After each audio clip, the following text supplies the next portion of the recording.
সন্দেশখালী কাণ্ডে ভুয়ো তথ্য ছড়ানো হচ্ছে এমনই দাবি করল রাজ্য পুলিশ। পুলিশের দাবি, সন্দেশখালী নিয়ে এমন খবর ছড়ানো হচ্ছে যা একদমই সঠিক নয়। স্থানীয় মহিলাদের উপর যৌন নির্যাতনের কোনো অভিযোগ এখনো পর্যন্ত জমা পড়েনি।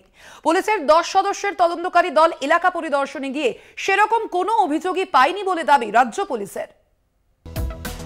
সন্দেশখালী কাণ্ডে ভুয়ো খবর ছড়ানো হচ্ছে, মহিলাদের উপর যৌন হেনস্থার অভিযোগ নেই দাবি রাজ্য পুলিশের।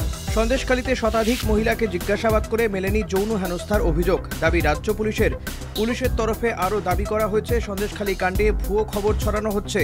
সন্দেশখালী নিয়ে এমন তথ্য ছড়ানো হচ্ছে যা ঠিক নয়।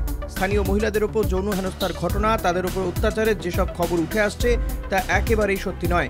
পুলিশের বক্তব্য, পুলিশের 10 সদস্যের তদন্তকারী দল এলাকা পরিদর্শনে গিয়ে সেরকম কোনো অভিযোগ পাওয়া যায়নি। আজকে আমরা কোড়াকাঠি জিপি, মণিপুর জিপি, দুর্গামণ্ডপ জিপি, এই জিপিগুলো যেগুলো জানেন এখান থেকে অনেকটা দূর, আমরা গিয়েছিলাম। সেখানে আমরা প্রায় শতাধিক মহিলাদের সাথে আমরা কথা বলেছি। যে সম্পর্কে অভিযোগটা বারবার উঠে আসছিল যে যৌন নির্যাতন, আমরা ওনাদের সাথে খোলাখুলি কথা বলেছি, ওনাদের বক্তব্য জানতে চেয়েছি।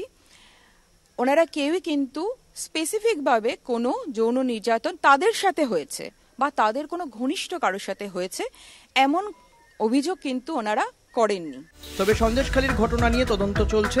এখনো পর্যন্ত যা যা অভিযোগ পাওয়া গেছে সেগুলি যদি সত্যি প্রমাণিত হয় তাহলে পুলিশের তরফে যথাযথ পদক্ষেপ করা হবে।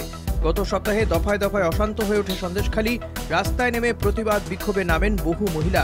তাদের অভিযোগ, শাহজাহানের সাগরেদ বাহিনীর অত্যাচারের শিকার হয়েছে মহিলাদের একাংশ। রিয়া মাঝি, সঞ্জিত চক্রবর্তীর রিপোর্ট, কলকাতা টিভি।